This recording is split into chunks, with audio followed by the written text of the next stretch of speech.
Segundo Reis, capítulo 7. Já estou vendo que hoje é hoje. Já estou vendo que é hoje. Segundo Reis, capítulo 7, versos 3 a 7. Diz assim: e havia 4 leprosos. Quantos leprosos? À entrada do portão.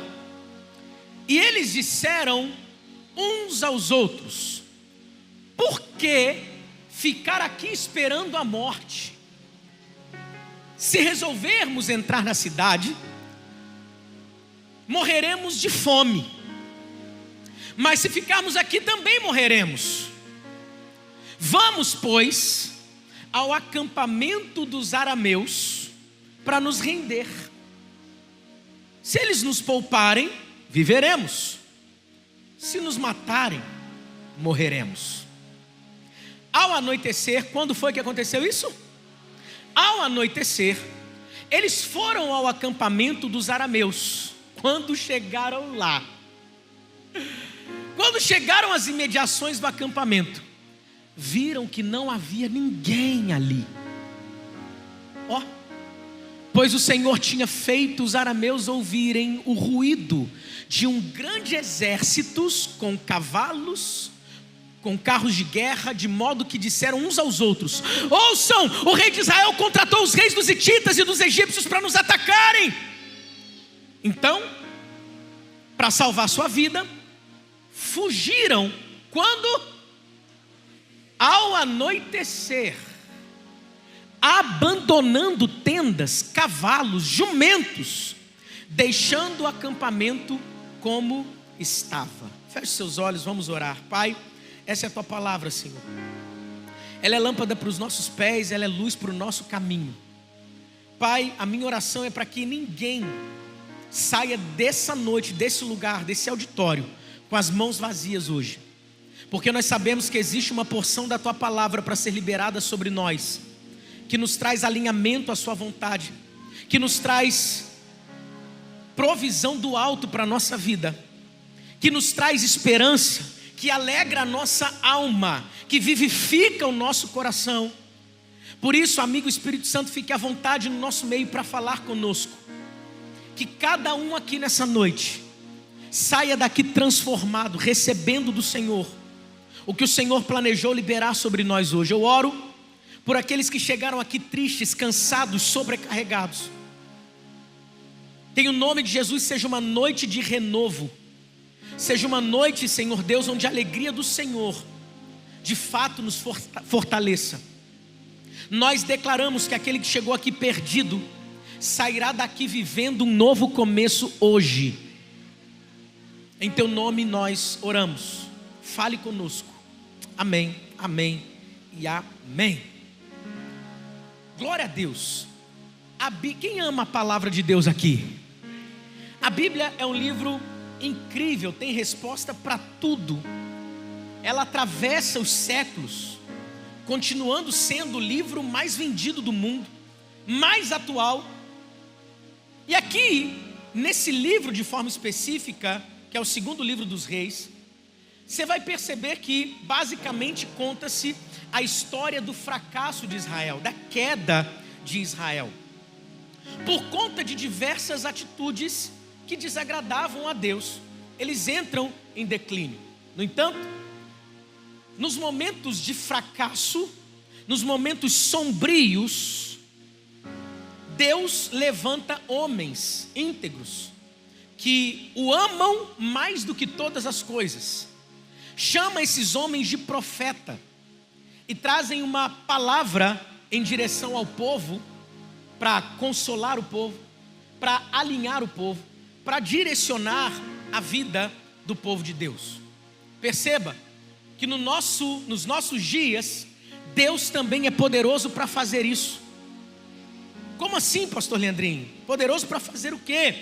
Nos seus períodos mais sombrios, seus períodos de paralisia, nos seus períodos de fracasso, Deus levanta vozes proféticas para liberarem decretos sobre a sua vida. Eu não sei o que você está vivendo hoje, nas diversas áreas da sua vida, mas hoje Deus me traz aqui como um profeta para liberar palavras proféticas sobre a sua vida, para esse ano ainda de 2023. Eu não sei se você está vivendo período de fracasso, período de declínio, período onde as coisas não estão como você gostaria que estivesse, e você já talvez tenha entregado os pontos. Pastor, eu só estou esperando os dias passarem, eu não tenho mais esperança, eu entrego os pontos, eu jogo a toalha. Deus me trouxe aqui para dizer para você, assim como Ele levantou Eliseu nesse período, Deus está me levantando nessa noite para dizer que você pode até estar vivendo um fracasso agora, você pode até estar vivendo um período difícil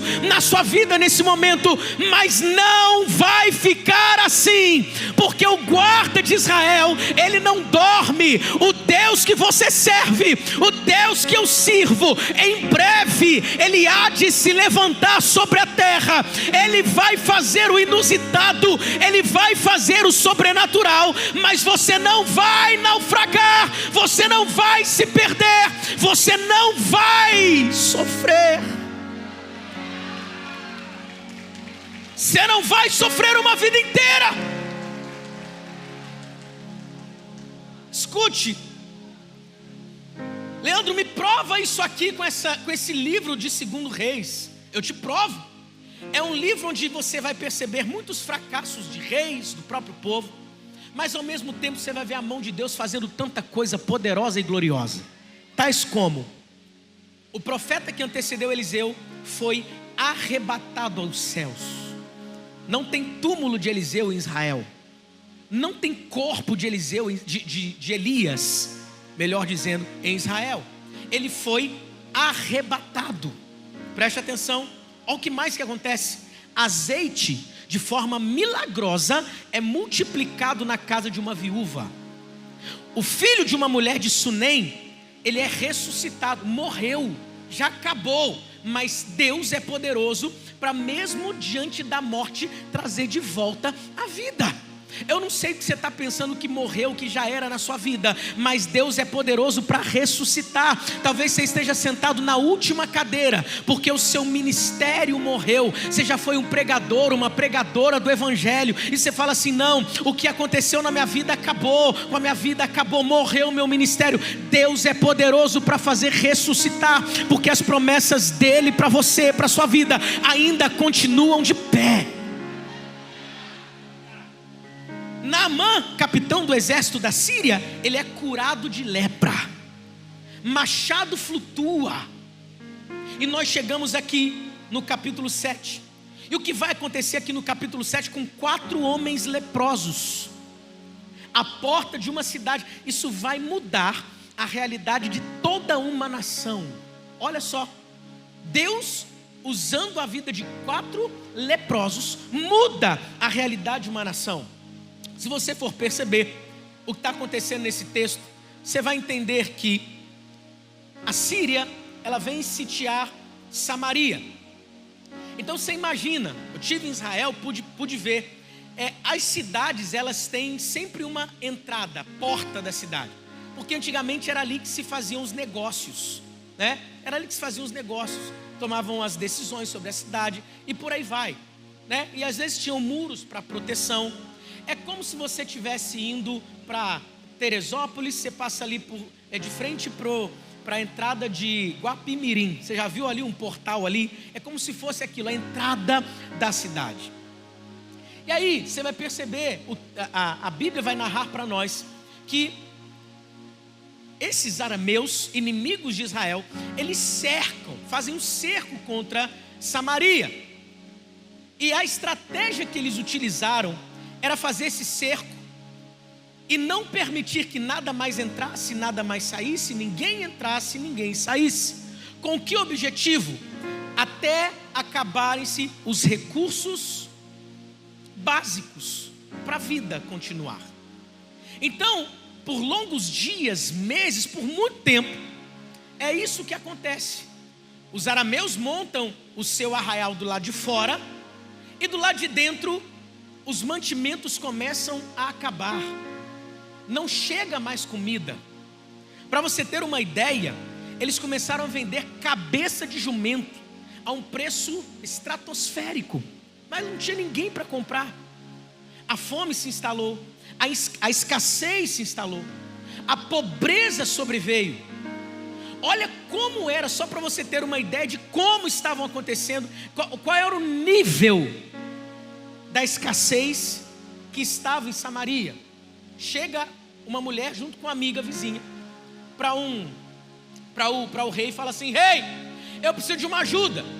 O rei, antes dela terminar de falar, o rei já diz assim: não tem comida, não adianta você pedir ajuda, porque não tem comida para ninguém, nem para mim. Ela fala assim: não, rei, eu quero que você julgue uma causa. Eu e essa mulher aqui fizemos um combinado. Eu tenho meu filho, bebê, ela tem dela.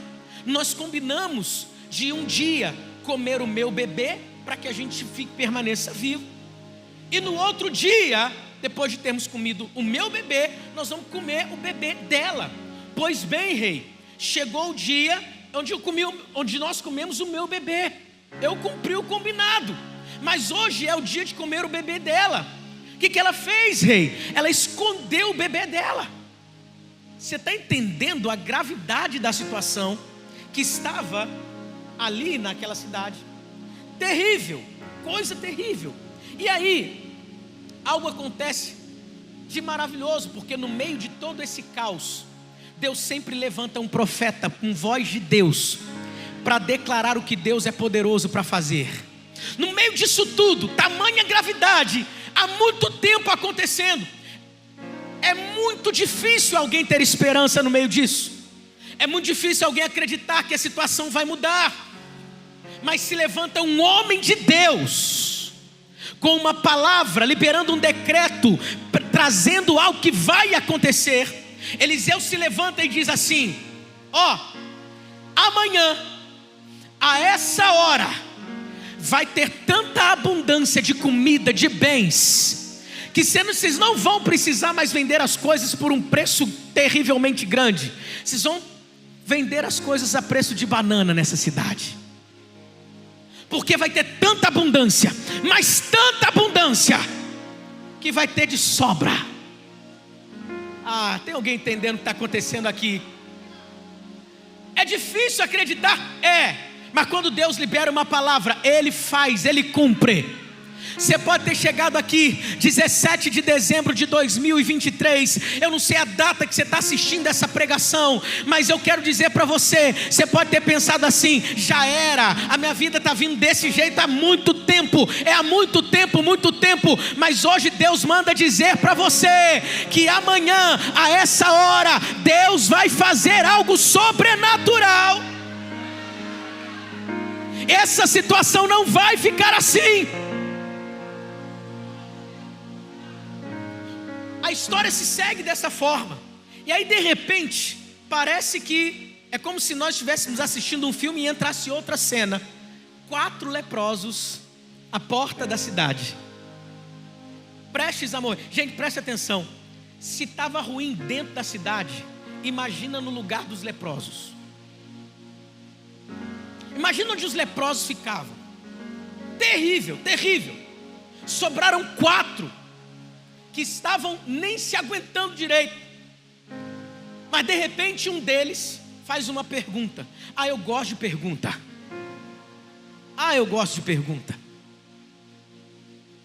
A pergunta que ele fez foi: nós vamos ficar mesmo aqui até morrer? Quem sabe você não precisa fazer uma pergunta na tua casa: nós vamos viver desse jeito mesmo nessa casa para sempre? Uma pergunta pode startar um processo poderoso divino na sua casa, no seu trabalho, na sua empresa, na sua família, no teu coração.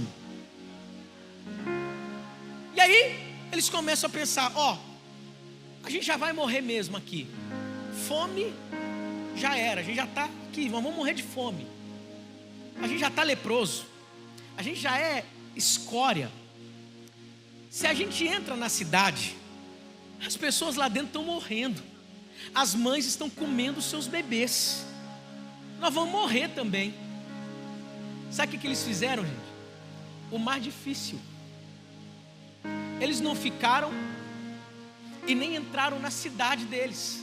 Eles falaram assim: vamos até o arraial do inimigo. Vamos lá. Por quê? Imagino que um se levanta e fala: por quê? Eles vão acabar com a gente. E ele se pega e fala assim: se a gente ficar aqui, a gente morre. Se a gente entrar na cidade, a gente morre. Se a gente for lá e eles nos matarem, o que vai acontecer com a gente? Nós vamos morrer. Morrer aqui ou morrer lá, eu prefiro morrer tentando um voto de misericórdia, porque talvez, quem sabe, eles possam nos aceitar como escravos e nos poupar a vida. Sabe o que é isso? É gente que mesmo arrebentado, não perdeu o desejo de viver. Está cheio de lepra, prestes a morrer de fome, mas disse assim: se tem um pinguinho de uma esperança, eu vou lá. É de gente assim que Deus está precisando para mudar a realidade de toda uma cidade, de toda uma região. Gente que ama a vida, gente, Charles, que ama viver. Eu quero viver. Ah, mas eu estou leproso, eu estou isso. Tem gente que por causa de uma crise no casamento já pensa em tirar a vida. Ei, crise, Deus resolve. Eu já vi. Quem já viu Deus mudar situações? Tem gente que porque não tem conseguido ter um padrão financeiro que outrora teve, pensa em desistir de viver. Ei, provisão financeira, Deus libera. Tem gente que pensa em entregar os pontos porque uma enfermidade acometeu o seu corpo físico. Ei, Ele é o Deus que te sara, Ele cura. Sabe o que não tem jeito? Se você decidir ficar na porta da cidade, só esperando a morte acontecer. Que venha sobre nós um desejo ardente por viver, e por viver tudo o que Deus tem preparado para a nossa vida. Eu lembro há 20 anos atrás, exatos 20 anos atrás, um amigo meu passava todos os dias, eu indo tocar na noite, e ele voltando da igreja. Todos os dias ele dizia para mim assim: Deus tem uma obra na tua vida, Leandro. Eu: tá bom, valeu. Deus tem uma obra na tua vida. Era a única coisa que ele falava. Me evangelizou assim. Todo domingo o Gilberto estava lá gritando para mim: ei, Deus tem uma obra na tua vida, Leandro. Eu falei: valeu, amigo. Dia 26 de abril de 2003,